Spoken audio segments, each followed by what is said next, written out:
BLG give us a stellar showing in Game 1 against Rogue Warriors, and while we might not have been able to catch the first 12 minutes of it, I'm fairly certain the end of the game more than spoke for how it began, because BLG were non-stop putting pressure across the map, rotating so very quickly between objective to objective. It looked like Rogue Warriors didn't stand a chance. Yeah, smoked, I think, is the correct word choice right there. Rogue Warriors were smoked BLG very, barbecue very hard. coming to a town near you. And I think that the BLG demonstrate a couple core principles in League of Legends. Number one, be willing to trade whenever the trade is actually beneficial to your side. I think a lot of teams actually get caught up in defense mode and trying to scramble across the map, and they actually slow their own pace down. When the trade is favorable for you, just take it. They didn't go for like the greedy play on the triple Infernal. They said, you know, we have Baron here. We're just going to do that Baron straight ahead. We're not going to take the Infernal and then go back to Baron. Even though they had the opportunity to do so, they were always on the money in pushing the game tempo as fast as they possibly could. I think you mentioned it yourself. League of Legends is an easy game when you know what the opponent's going to do all the time. And I'm not sure if it's because they had vision or because they were communicating effectively or if they just could read Rogue Warriors like a book. But there is one play that stands out the most. It's when Rogue Warriors wanted to try and fight back, and it did not work at all. Everything was planned by BLG. They had the Cassiopeia turning on with the Petrifying Gaze, and they also had Meteor come into the fight as soon as Lucian was starting to open up. That was their plan all along. If you take ZWuji out of the equation... Trying to get tall there, yeah? Yeah, I was trying to watch over the television. If you take ZWuji out of the equation, there's no way you lose that type of fight, and the Paranoia was timed so well. Yeah. They actually waited on the Paranoia for the Realm Warp to actually land. It's like, hey, let's draw you in. Let's make you think you have a chance. Make you see your targets. You go in, they turn the lights off. Exactly. And speaking of that Paranoia, Meteor will be our MVP for that BLG Game 1 victory. Stellar performance. Getting the solo kill that we saw onto Xuzhu in his own jungle at Krugs. Usually when you're that deep into your jungle, you're safe. But that was not when Meteor's on the map. Insanely well timed. Xuzhu, if you look at his ultimate cooldown, the Ragnarok, he was seconds away from having that up and able to turn around the fight. That's not a fight that Nocturne should be able to win most of the times. It's actually very dangerous. Of course, he had a sizable lead, but still very good timing, very good play. Every time he used the Paranoia, they got a massive advantage. Yeah. And just a little bit of a trivia. You know, this guy was actually ranked as the 8th best ping pong player in China. Really? Yes, he's a national athlete. Well, he was playing ping pong with Rogue Warriors that past game, just tossing them all across the map. But hey, this time we get a chance to start from the beginning with this Game 2 coming up. And we didn't really get a chance to talk about the preparation, what we sort of expect out of the course of the series. We got a class in what to expect from BLG. Kuro effectively split pushing and controlling and dictating the map, while Mini roams all over the place, super, super quick. Is it, now that Rogue Warriors have seen it, is there anything Rogue Warriors can do? Oof. The thing about BLG is the only way that we've seen them fall to other teams is if they're impeded in laning phase. If Kuro has a bad lane, he's pushed in, he's just unable to start roaming around the map. If ADD suddenly gets solo killed, that can happen, and that's how you slow BLG down. But Rogue Warriors actually already had the best picks to do so in Game 1, and that didn't put a dent into BLG's game plan. So it's actually very hard for me to see how Rogue Warriors are going to combat this. I'm going to need a second to brainstorm. I'm going to need a second to brainstorm. I'll let you think about it, because we've still got a few minutes before we get into this pick and ban for Game 2. And if you need this much time, you, the professional analyst, to come up with a solution for Rogue Warriors, we have to hope that the coaches and the team of analysts behind Rogue Warriors can turn things around. Stake has got plenty of experience on stage and behind his team. He, of course, trusted in Doinby at MSI, at Rift Rivals, and they were, sorry, not MSI, at Rift Rivals this past year in 2018, and they put on a stellar performance to eventually turn around the whole event and win it for the LPL. So perhaps Stake has got the grounds to try and reset this squad of newcomers. We'll just have to see what it's going to be. The difficulty of something like this, it's not about always getting the best selection of champions that you can work with. A lot of times, even if you do, you still can't beat the enemy team. Yeah. I mean, that's the main problem here. So it's not just factoring the ban picks, but also factoring the level of performance that these players can really put on at this point. So I think the best way for Rogue Warriors is to try to shock BLG with a draft. Try to open up a ton of possible options, a ton of power picks across the board, and kind of confuse BLG. Yeah, I mean, that was what worked for Rogue Warriors in the past, though a significant portion of that was off of Doinby in the mid lane and SMLZ as the AD carry. Of course, with the new squad, they've got a lot on your screen. You just saw BLG's upcoming matches. The reason this game matters for BLG, why they are taking it so seriously, is because they are playing up against some big teams in the next few weeks. And if they want to lock in that playoff spot, no shadow of a doubt, they have to get as many wins as possible, and this is one of the easiest ones remaining to them. Suning, RNG, EDG, no teams to scoff at. If you have those 3 teams in a row, then you better start winning the easy ones, picking up the ones like Rogue Warriors, picking up the ones like Vici before you go down the stretch. BLG had a very, very easy start to the schedule. Oof, and already we've got ourselves that Lissandra locked in for Kuro. You can already see a smile from the coach of BLG as he's feeling pretty happy about Kuro on that champion once again, but Killua on the Threash. All right. Rogue Warriors need chaos. They need a bruiser-centric comp that just skirmishes all the time. They need to play so breakneck fast that BLG can't even respond to what they're doing. They can't have a moment to themselves to think about where they're going on the map. It almost seems like BLG might be playing with nameplates off. The Kled, Aatrox, Syndra ban, to me, screams Doinby, but there's no Doinby on Rogue Warriors right now. Those are bans targeted at ZhaoYun. Of now, course, ZhaoYun yeah. is actually a pretty serious solo lane threat. He's had great performances on the Kled. He's been winning the lanes against even a lot of the top talent. And what I like about Rogue Warriors is that they never swap their players out once they've started. They basically have 2 units at this point, but they want maximum experience on them, so they're willing to put them in for the entirety of the series. They don't take them out. They want to let them grow. Again, so many of our teams here in the LPL are invested in that long-term, young series of players to grow the organization over time. We just saw the exact same thing from Vici in our set before this one. Rogue Warriors are also taking a step in that direction, but BLG, even with their new players, are showing that they've got the right mix, the swirl mix of old and new to really bring the spice against Rogue Warriors, and are set to close out the series with a 2-0. Now we'll see what the next set of picks are going to be. We're looking for Metoer and ADD to get themselves some counter picks. As Rogue Warriors, who do they save their counter pick for? Do they save it for ZhaoYun in the top lane? I think it has to be ZhaoYun. ADD is the one player on the team where I feel like his solo lane strength is somewhat abusable, and he does have bad moments. I've seen a very bad game from him on the Aatrox, in fact. So BLG is reading this as well. They're counteracting by banning away both of ZhaoYun's champions at this point. For Rogue Warriors, I want to see a little bit more synergy between the support and the jungle. I think that's one part of Xuzhu's game where he's seriously lacking at times. And if they want to play a stir-the-pot strategy and just out-tempo BLG, play a breakneck at a breakneck pace, they have to start doing that more.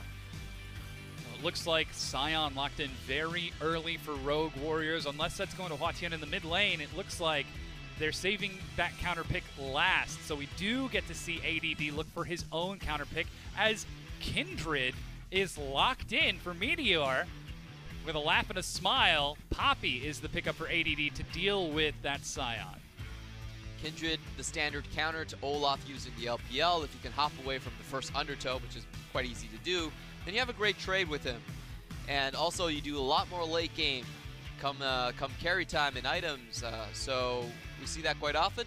And ADD with his classical top lane blind pick, he's pretty much the only one to start it in the top lane, and it's been working out very well for him. Not a lot of good counters into the Poppy, always a solid champion, and it's one that if you can force someone into a side lane or in the jungle, it's actually very easy to make picks with. You know what I think, Clement? I think that he picked the Kindred just so he could mark his kills before he actually got them. If his play on that Nocturne was any indicator, this is him sending a warning flag, putting the weights on so that Rogue Warriors know, oh, I've been marked. I'm about to be killed by Metoer. I think it's the confidence play from BLG coming into this, but Rogue Warriors, they're dealing with that with a nice tanky composition. The Urgot Sion, with Urgot going to the mid lane for Huatian. Or sorry, Sion going to the mid lane, got that mixed up. It's a mid-game teamfight composition that is very strong across the lanes and has a lot of potential for invade type of plays. Sion pushes very well early, Urgot pushes very well early. It's about if Rogue Warriors can actually link their separate pieces together. We have seen them actually win laning phases, but a lot of times the communication between their jungler especially and the rest of their lanes has been very suspect. They don't actually punish teams as hard as their laning phase should suggest. And that has to be a question that we raise because as we all know, a chain is only as strong as its weakest link. And if Rogue Warriors are playing this sort of link composition by getting towards that mid game, if they struggle in the laning phase, which they have done before, that could make that mid game pretty favorable for BLG, especially with the snowball of the Kindred, of the Kaisa on the other side. So we'll see how things are going to work out for them if Rogue Warriors can stabilize long enough to make it towards an equal mid-game footing, or if BLG are once again going to try to break this game open with that lightning-fast pressure that they used in Game 1. The victory condition for BLG typically in these fights have been that first dragon fight. That first Drake fight is where they crack it open.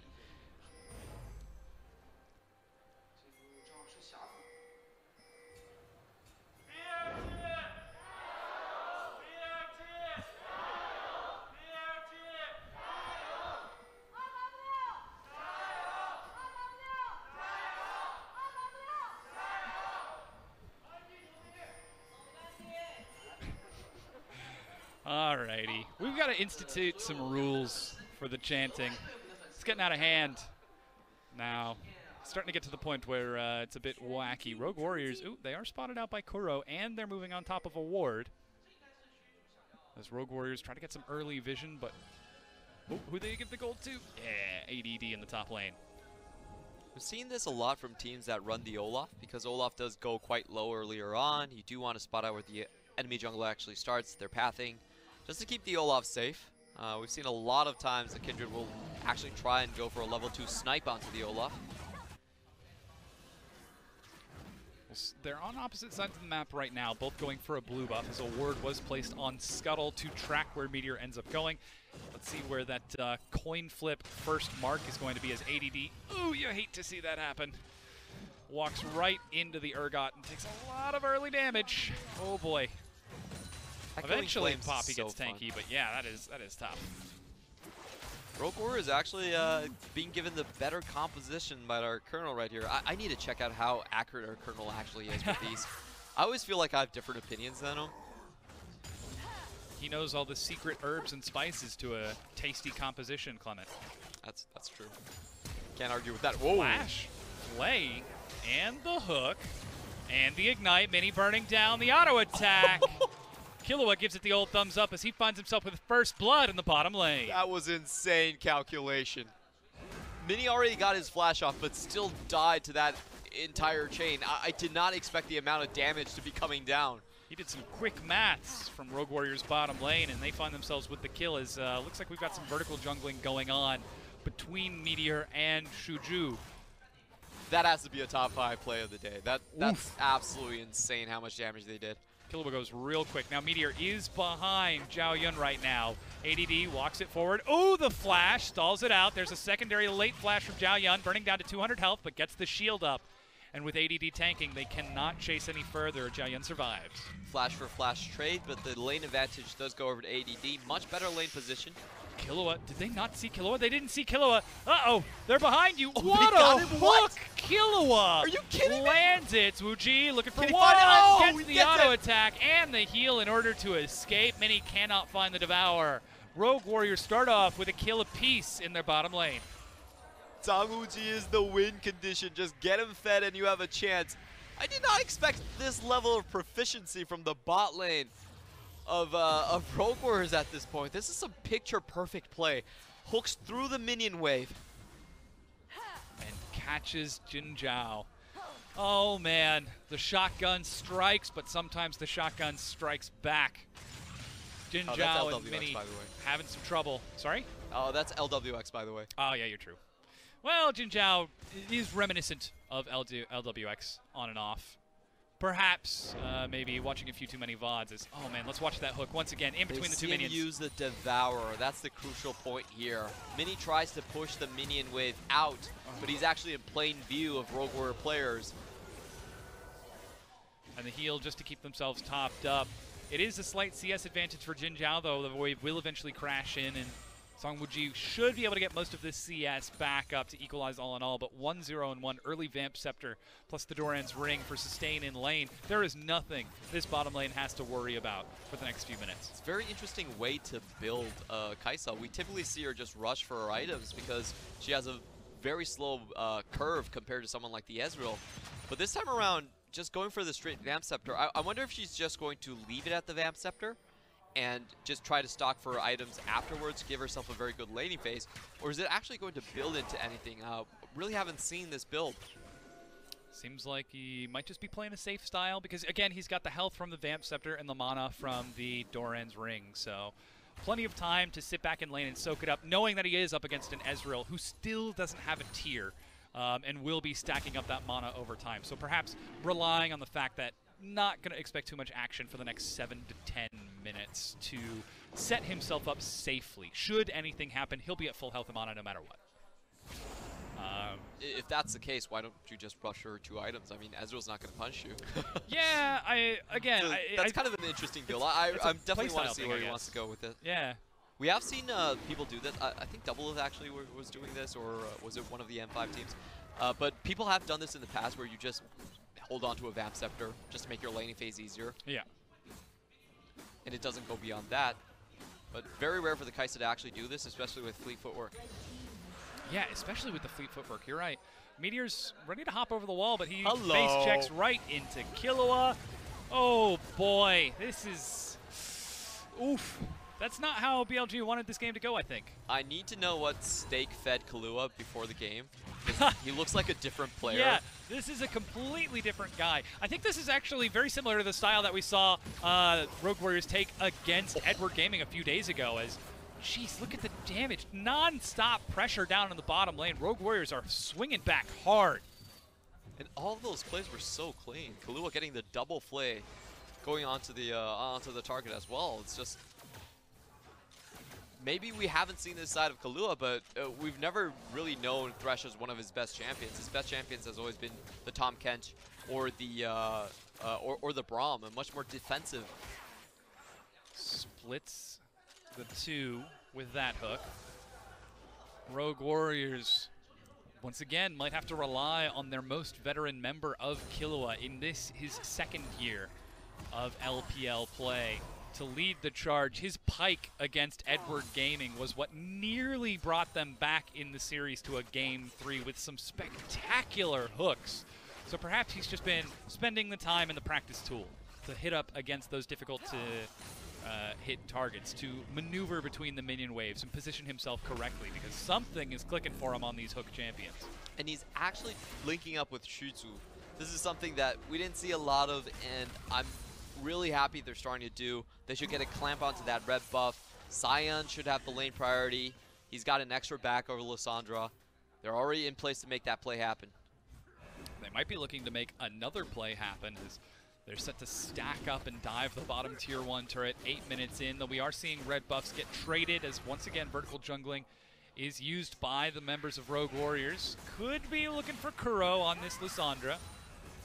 But for now, he's just catching the waves against Huatian. Yeah, Kuro playing very safe at the meantime.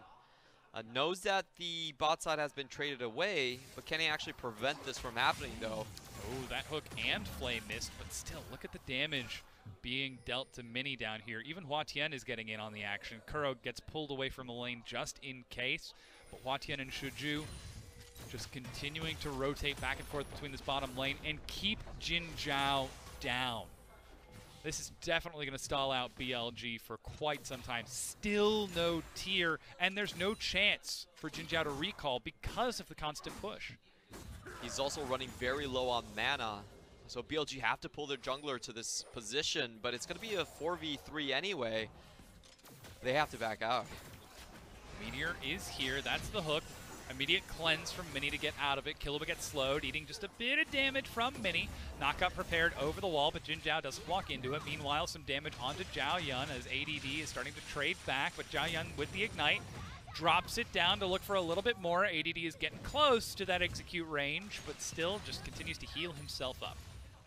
You really don't want to contest that with the Poppy early level 6.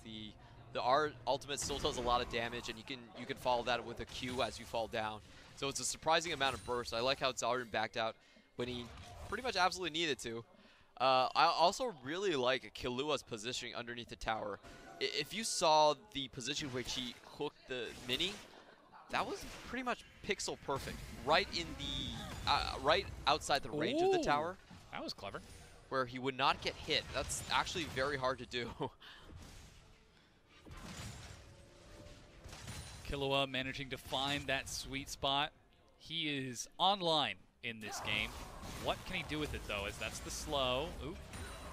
Claws of Ice for Kuro in order to escape any potential gank, because he just continues to catch this minion wave. Rogue Warriors, they're up 2,000 gold off of what feels like Killua almost single-handedly just manipulating and controlling that bottom lane, and helping to find that assist onto Meteor. He's even gotten himself the very early Mobies to try and affect the map, but elsewhere from the Ezreal Tahm Kench, it's really hard to find some of these kills. It's up against Lissandra, level 6 Kindred. Huatian should still be very safe in this situation. Olaf is already coming behind. I want to draw your attention to ZWuji. He's actually rushing for the Blade of the Ruin King. A very rare item choice for Kai'Sa early on, but you can see the mentality behind it. He was able to take Gromp alone and have a Killua leave the lane to roam. So I actually really like this strategy. It's making maximum use of the resources on the bot side. Going to slightly delay the plasma damage procs that you normally see out of a Guinsoo's, but still should be more than enough as Kuro ults himself through the crowd control in order to clear the wave. True Shot Barrage used. It looks like, yeah, even misses the top minion wave. BLG, that communication seems to be a little bit lacking when playing from behind. If you can disrupt BLG from the laning phase, they typically are off to a pretty slow start. And Rogue Warriors have finally got that one lane rolling completely to their side. However, I will say the challenge against BLG is typically not just winning the laning phase, but also securing your first Drake, getting over your first Drake fight. BLG, they are the master of coordinations. When it comes to the 5v5, they're just so clean. So I want to see if BLG ever get a chance to actually contest one of these objectives. And that's going to be the first real test for Rogue Warriors. Can they keep it clean enough to the point of taking a team fight over BLG? It looks like BLG are a little bit behind on those item breakpoints. And with Rift Herald up, Rogue Warriors are already set to try and push the pace. You can see Jinjiao and Mini making their way towards this Rift Herald as they race across the map, but Meteor is already heading bottom as BLG decide this isn't a battle that they can take right now. With some of the chip damage that's already gone down onto the bottom tier 1, you've got to wonder where Xuzhu is going to put down that Herald, as instead BLG decide to trade it for this Cloud Dragon, even investing a teleport in there. Could this be the fight that we were looking for? Huatian races in. Flash from Mini to get over the wall, along with the Arcane Shift from Jinjiao to keep himself safe. Rogue Warriors with a great play again. They get 2 summoners for 1 in that situation with only Huatian actually using his ultimate. Actually, it was a 2 for 0 trade on Rogue Warriors' part. Still, though, we're looking for when BLG decide to take that mid-game fight that you were talking about. Ludens has now been finished off for Kuro. Jinjiao has just picked up his Iceborne Gauntlet. We're waiting to see if ADD can finish off a tank item before looking for that next engage. The trouble is, they've got all these items, nowhere to go with them. The Rift Herald has been taken. Dragon cleared off the map as recalls are canceled by Jinjiao. That was pretty insane. To hit both of them in the middle of lane, outside of vision. It's actually going to give them quite a sizable tempo lead. And for that, that means they get the chance to push in a bit into this bottom tier 1. Still looking for where Xuzhu drops his Rift Herald. About 2.5 minutes left on the timer for that. So still plenty of opportunity to roam around the map and look for the opportune place He will have to drop it before the Infernal Drake comes up. Small thing to note. Can Killua find another hook? Stepping forward behind the minion wave, Jinjiao is safe. Xuzhu even roaming down here if the hook lands as, ooh, Metoer looking for a gank up top, needs one more auto attack, but doesn't find it as ZhaoYun ghost flashes to safety. Seeing Metoer up top though, immediately Rogue Warriors drop that Rift Herald bottom and are now set to get that first brick as it's passed over to Killua and ZWuji. Meanwhile, ADD trying to answer in kind with a turret of his own, but Poppy not quite as proficient as 3 members of Rogue Warriors and the Rift Herald. It's almost not that efficient for Rogue Warriors because they were expected to take that bot lane tower even without the Herald. I kind of wonder how much they're trading in terms of the tower damage on the top side. Doesn't look like much, so still it would be fine. And they do avoid the power spike coming in from Ezreal. At least they're not going to allow him to just wave clear with the Iceborne Gauntlet. We do have to remember Rogue Warriors are still a young team. 4 new players and Killua as their veteran. So maybe instead of looking for the most optimal 3 steps ahead chess move, they're just trying to checkers this next one piece. They wanted to make sure there was no chance they missed easy gold they could have taken because they were looking for more. So I don't necessarily fault them for using the Rift Herald, because now look at how that's resulted in wards on the bottom side of the map. That next Infernal Dragon is very important for that composition, especially with the Kaisa and the Urgot. So if they manage to maintain that vision for the next 2 minutes, that could be an easy conversion into that Infernal. Definitely would be the case. However, I would still have favor just drawing BLG's bot lane toward that tower and try to punish them repeatedly over that. I favor actually just dropping the Herald on any other lane would be fine. Sure. Make sure you have that point on the map where you can continuously pressure. You should be able to win. You want to have your right cake anyway. And eat it too. Oh yeah, I'm a greedy person. Of course, of course. Steak is busy in the back saying, drop the Herald. Yeah, just do Take it now. the turret just do it now. and leave. That's understandable. Especially after Game 1. I mean, you have to wonder how Rogue Warriors are feeling, considering Game 1 was so dominant, and now Rogue Warriors are in the driver's seat in Game 2. This has got to be a bit of an unexpected position for this team. Perhaps they're still not quite comfortable setting the pace, considering where Rogue Warriors are in the standings. It does allow Mini to start roaming around the map, though. Yes. And I think that's a bit of a problem and a downside for Rogue Warriors. Rogue Warriors actually don't have the best engages when it comes to these 5v5 situations. If they can't force you to be somewhere, they basically can't force you to fight them, to commit fully to any type of team fight. So BLG should have a lot of maneuvering space in terms of the bot lane. They should be able to disengage whenever they want to, and just kind of slow the game down by picking the right moments. It seems like that's what we're seeing from BLG, just constantly controlling the waves. They swapped Kuro down into the unsafe lane, that Lissandra, who's able to ult herself, use the Ice Claw to escape to safety, and then even the Flash just in case of that, while Jinjiao catches minion waves mid. ADD has finished off the top tier 1 with some additional pressure from Metoer, so it does equalize in turrets, and ultimately, despite the 3 kills and the Rift Herald, it's still only about a 12 to 1300 gold advantage for Rogue Warriors. So you're right on the money, Clement. BLG, they are content to slow things down. As I say that, though, Good dodge on the Q. Yeah, we could be seeing ADD look for some action onto ZhaoYun. Trying to look for just a little bit more. Here comes the execute, the knockback misses. ADD. Oh, that minion might be enough to take his health down, but no, the debuff fades away and ADD walks away with his life. Meanwhile, Huatian did use the ultimate bottom, it looked like. I'm trying to see if any summoners were used, but it doesn't appear to be the case. That was insanely close. You could execute once a target goes below 25% health, and I saw it tick down to around 400 HP for ADD. So he was 1 or 2 hits away from being taken down by ZhaoYun. Just a few more attacks away from going down. But here's the Infernal Dragon that we were talking about. Still plenty of vision from Rogue Warriors on this side of the map, but it looks like BLG are ready to fight for it. ZhaoYun out of base with teleport, ready to join in at a moment's notice, but BLG instead are focusing on the minion wave to gain control over the river in a few moments. Really smart play by BLG. Force Rogue Warriors outside of the river. At least they're going to give themselves the inner track and also avoid the ward at the Raptor ramp. That one would have killed the composition if they stepped into the river first rather than clearing out the wave.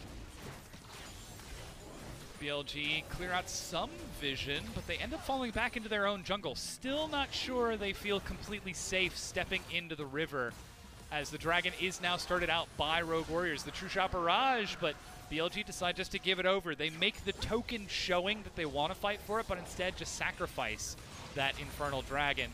And Rogue Warriors got to be happy about that.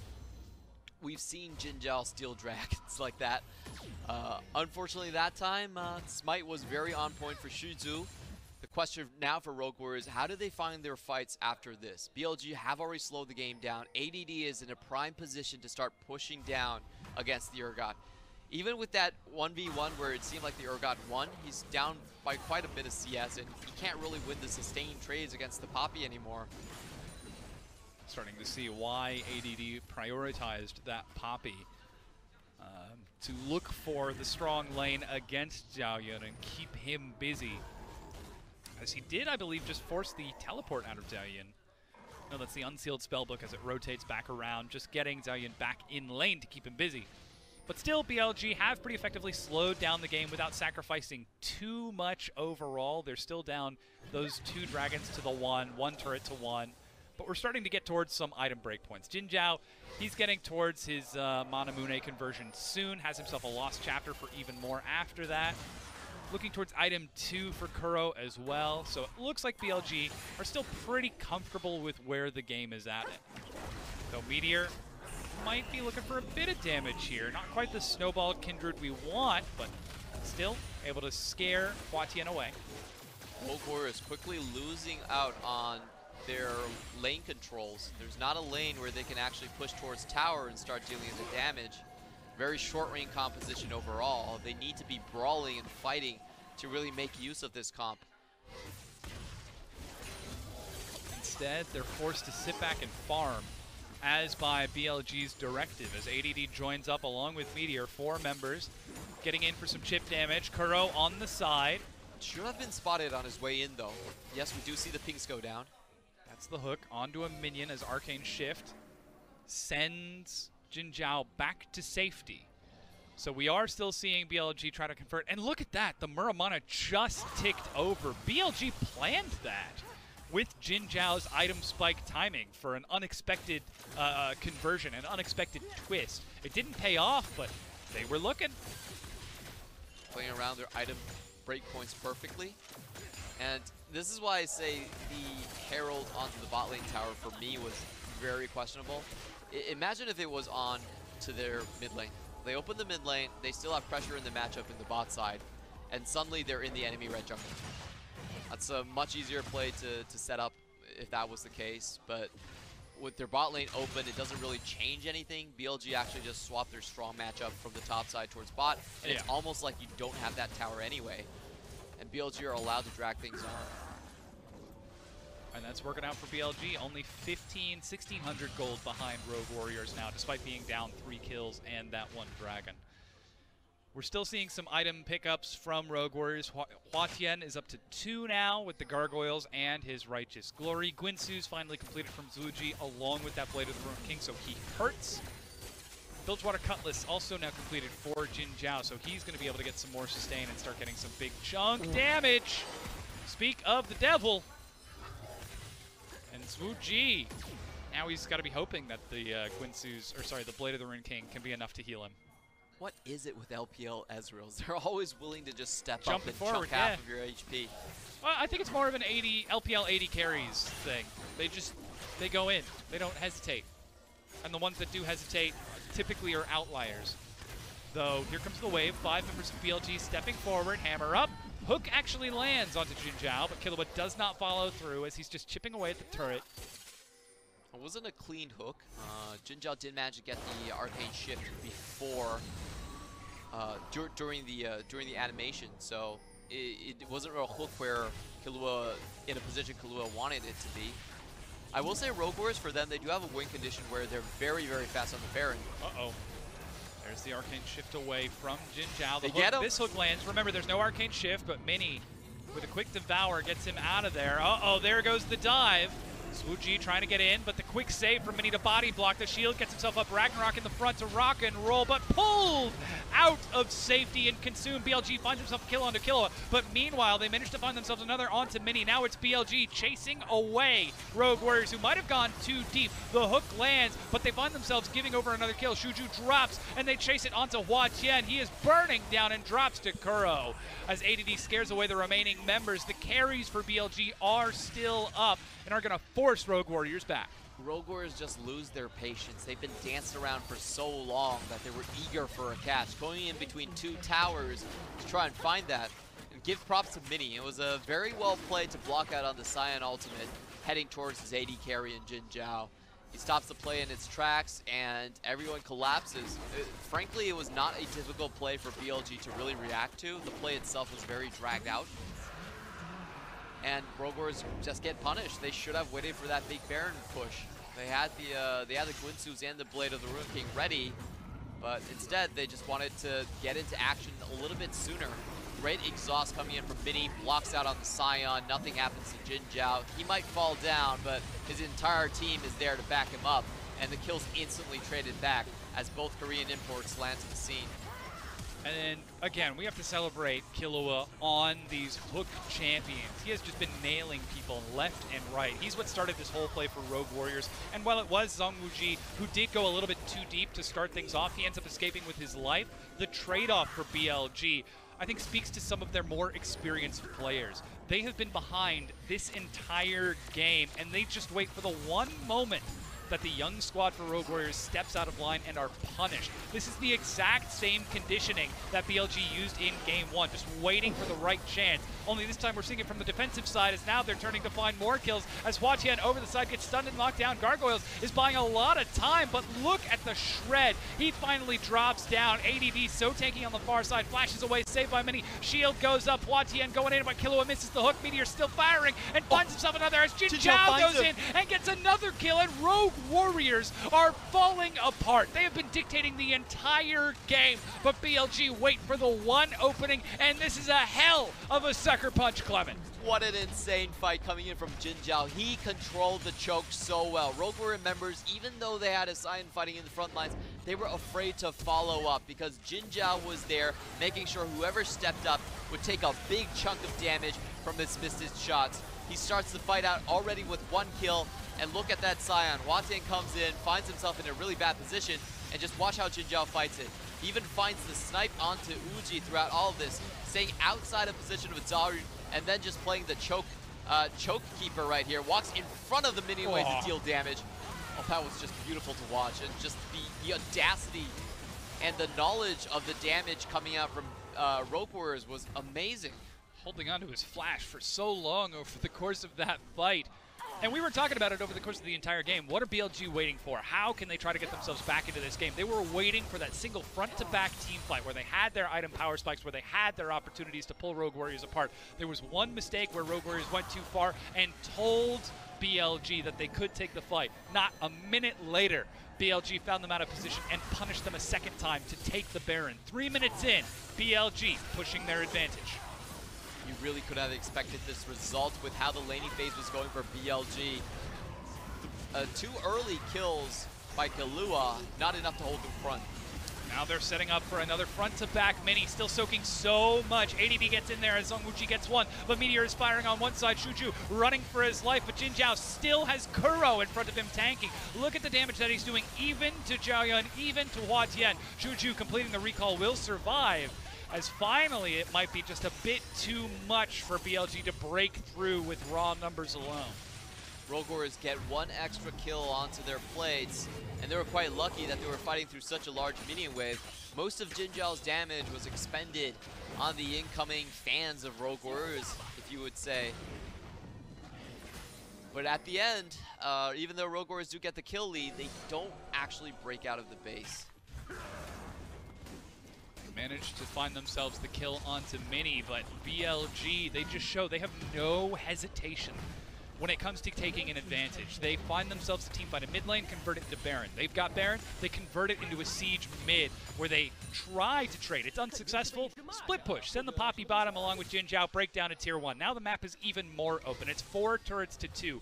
Rogue Warriors have been dictating the game for the past 25 minutes. The past 3, BLG have done more damage than 25 minutes of Rogue Warriors over the course of this game.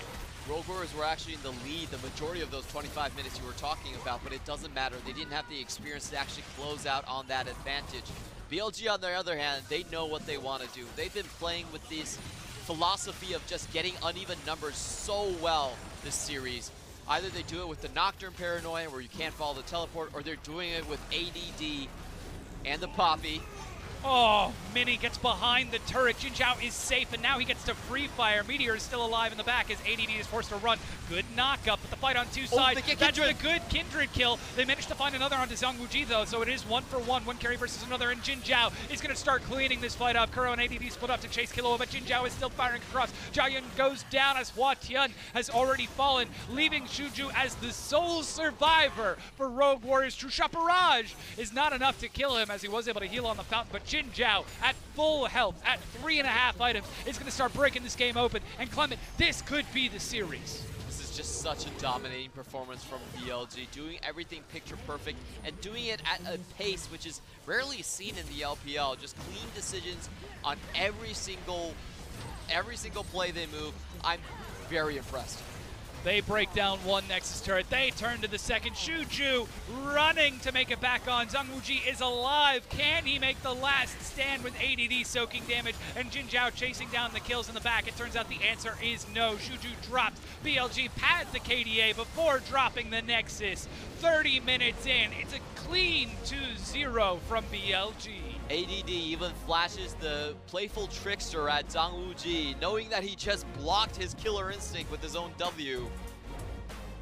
An absolute killer performance from BLG. I did not expect them to be this dominant, even coming from behind. A smashing game, demonstrating the difference between our middle-of-the-pack teams at 4-2 for BLG, now 5-2 with that victory, and our bottom tier teams of Rogue Warriors. This is the disparate level of ability that these two teams are bringing, as BLG now 1 step closer to locking in their playoff spot. They've still got to go through quite the gauntlet over the next few weeks, but things are going to be looking good if they continue this level of play. We originally thought BLG actually had a downgrade in terms of their roster, losing Amazing J, losing their mid laner, and also losing Road, their main shot caller. BLG going through a very tough offseason to come out better for it, to really integrate their stars. New coach, new players, Kuro, ADD in the mix. Metoer also first one to step on, first season to step onto the roster, and they're making magic happen here. Oh yeah, an absolute clinic. You've got to wonder if it was ever really in doubt in that game too. Rogue Warriors had control for so long, but they stepped out of position twice, and BLG completely opened up the game and closed out the entire series in just a few minutes after that, just waiting for the right opportunity to strike. The hardest thing about League of Legends is not only playing your champion well, but playing as a team towards your win conditions. And this is something that I felt Rogue Warriors didn't really hold on to. They needed confrontation in small quarters. They were a fully short-range melee type of composition. They either need to battle it out in the objectives or take it to the enemy in their jungle. But BLG, with a very clever lane swap, taking ADD to the back of the lane, were able to essentially hold on to all 3 of their lanes. They had full wave control. They were never forced into the big 5v5 that Rogue Warriors wanted. Yeah, and I think we do have to compare the experience of the players on these rosters. If you look at Rogue Warriors, they're bringing in 4 new players plus Killua, who only had a single year, next to the most silent AD carry of all time and the loudest mid laner of all time next to him in Doinby. So you have to wonder how Killua is starting to lead this roster forward. Whereas BLG, they're bringing in the right mix of new talent and experience, and they are showing what that mixture can do, how it can mold these new players into a cohesive, solid unit. The question for me is, how far can BLG punch above their weight. Yeah. That's the biggest question for me, because BLG, for me, they're doing all the right things, but when it comes down to laning phase, when it comes down to the team fights, can they actually outmuscle their way against the top teams? If the answer is yes, if their coordination wins the day, then this team could go anywhere. It's so interesting, too, that you bring it up like that, because BLG historically, at least to me, has been the Miracle Maker team. This is the team that goes for the Hail Mary 45-minute late team fight to turn the whole thing around. They didn't really have a lot of plans outside of that, but this BLG that we saw today looked completely different. They were dominant. They were aggressive. They had no patience for any mistakes. They were constantly putting the pressure onto Rogue Warriors. Even when they were behind, nothing was free for Rogue Warriors. BLG were always in the area, keeping the threat up. This is a BLG that looks like they could swing for the top. This is 2018 BLG, but much, much faster. Yes, they're basically absolutely. being put on something. An accelerated path. Yes, exactly. Yeah. So they're playing to the pace that I've never really seen before, and I wonder how they gel together. That's the biggest question for me, because you're bringing in a new Korean coach, 2 new Korean players, and a jungler basically with no experience. And to perform at this level is truly astounding. I want to know, there has to be some secret to BLG's success. This looks too much like a well-oiled machine to be really a new roster. Yeah. I do want to propose a little bit of caution, though, because in a much more sort of exaggerated scenario, we kind of saw this problem with RNG last year, where it was the year of RNG, the meta was in their favor, they were constantly winning, playing aggressive, going up so high, but then the moment things sort of shifted in the meta just a little bit out of the way, it seemed like they struggled and they had some difficulty dropping a few games here and there, dropping a set here and there. BLG, I worry if that's the same thing. Is it just their season, their meta, or can this team actually show us adaptation beyond that in the long run? And it's very early to say. Again, it's just a few weeks into this first split of the season, but again, we've got to wonder just where is this trajectory going? Yeah, I have to say you are on the money in that point. I feel like this meta right now, it doesn't have a lot of there's not a lot of chances for the games to actually go long. They're decided very early on. So if you make one correct play out of the laning phase, then it has massive effects earlier on. That wasn't the same case in earlier metas. A lot of times, teams were still able to drag it out to 35, and you would have that big 5v5 team fight no matter what. And for BLG, we've seen the surgical precision that they can execute at when there are limited pieces, when the factors are kind of bare, when everyone only has 1 items, and the communication isn't as hectic. But we haven't really seen what happens when it stretches out later into the game, where the teams are trading you back blow for blow. They've done very well against V5. They've absolutely shocked the world against this was a very, very clean game from them as well. But I want to see them. Can they actually do it to the top of the ladder? That's the big question. We've got EDG coming up, RNG, Invictus Gaming.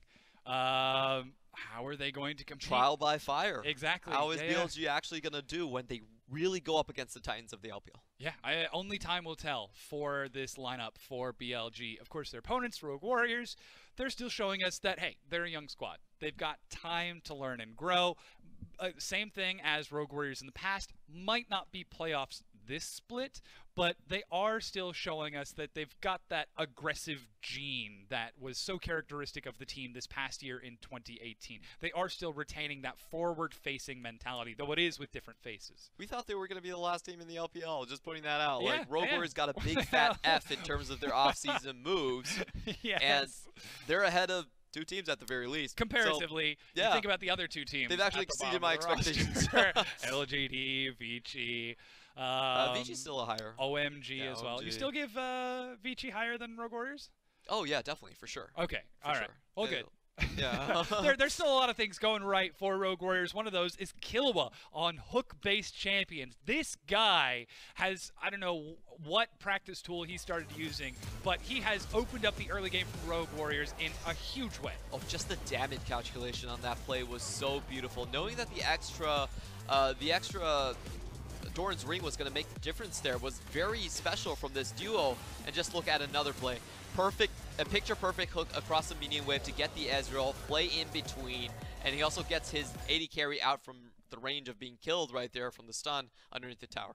Yeah, absolutely phenomenal play from Killua. And again, this is the veteran of the team. He's got a year of pro play under his belt, and now he's trying to lead this team of newcomers to a victory in the playoffs and perhaps even beyond. So to see him find comfort in his own play and his own style first speaks to how he could grow as a leader. Rogue Warriors, like you said, they have a lot of ways that can grow. I think shot calling is one way. Jungler position, they definitely need to have more experience on that. Yeah. And they're still figuring out their roster. That's the big thing. They haven't played a back-to-back series yet where they actually feel the same roster. Yeah. Jiang Chao is still there. Xiao Yao is still there waiting on the wings. And you also have Kong Ming. So this is basically who is going to start. That's still even up in the question for Rogue Warriors. So for them to have this type of performance, I think it's a passable grade. And I also like what Coach Steak has been doing so far. Coach Steak is saying, you know what, I'm looking at this list, and these guys probably are not going to be able to trade one for one in terms of just laning phase strength. They're not going to go head-to-head against RNG on day one. So what we're going to do is we're just going to give them the strongest possible picks in lane. And just make sure they at least get a breather of fresh air when they get out of the laning phase. Like, the game's not going to be over when they get out of the laning. Sometimes it is. A formative experience that can eventually caterpillar metamorphosis into a great, beautiful Rogue Warriors butterfly. Yeah, I like the strategy. There's a lot of consistency in what they're doing. So there's a very clear strategy. They're going to rotate the players. You can play one set, you play the other set, but you're going to play the full set. We're going to give you that experience, and we're also always going to guarantee that you at least get some time out of laning phase. So super strong champions across the board. Hey, if we don't have a strategy at 25 minutes, it doesn't matter. We probably wouldn't have gone to 25 minutes if we don't go for this anyway. So. Exactly. So it ends up working out a little bit for Rogue Warriors. Of course, our MVP for that matchup on BLG is going to go over to Jinjiao on that Ezreal. He did suffer during the laning phase, but aside from those two early kills, look at that KDA, 4, 2, and 7 overall. The damage share also amazing, 36%. Kill participation 91. I think that's the number that should actually be up there. Oh yeah. He was so crucial in all of the picks he was making, and he was willing to step forward in this scenario where he was actually behind in his own personal gold. He was willing to push the lane up there and continue to poke onto the enemy team composition.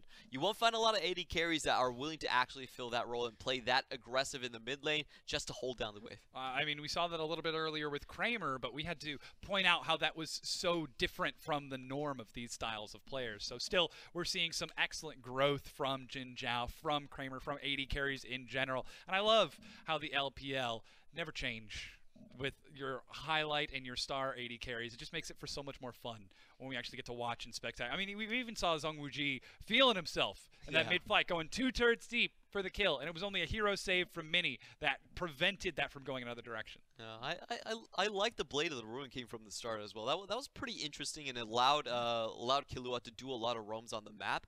But overall, I'm still ambivalent about the build. I would really like to dig into them as why that was picked. We haven't really seen that build ever in the LPL, so very interesting interviews, questions that maybe I can have answered for all of you guys later on. Big hope for that, but of course, we now have our next matchup coming at you in just a few minutes. We've got Edward Gaming taking on JD Gaming. Ladies and gentlemen, don't go anywhere. The LPL will be right back.